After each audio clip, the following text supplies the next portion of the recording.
Telefon hammamizning qo'limizdan tushmaydigan, hayot tarzimizga kirgan va biz bilan bemalol hamohang yuradigan vosita. Busiz hech kim yashay olmaydi.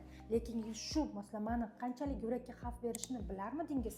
Mana shuni sizga hozir aytib beraman. Telefonni juda ham kech ishlatamiz, doimiy yuradi oldimizda, lekin uyqudan oldin ko'pchilik telefonsiz uxlay olmaymiz. Mana shu telefonni o'zi organizmimizda uyqu jarayonlarimizni buzishga olib keladi. Xo'sh, bu qanday amalga oshadi? Birinchi navbatda bizda melatonin ishlab chiqarishni susaytiradi. Bu kortizol miqdorini oshishi bilan namoyon bo'ladi. Albatta, melatonin kamaygandan keyin stressga tushamiz, uyqumiz buziladi, uyqusiz bo'lib qolamiz. Shu navbatda yurakka qo'shimcha yuklama tushganligi uchun yurakni tez urishi va uning aritmiyalari yuzaga keladi va siz o'zingizda ertalab charchoq bilan, yuragingizda behollik bilan, holsizlik bilan yurak sohasidagi og'riqlarni tez payqayotganini kuzatishingiz mumkin bo'ladi.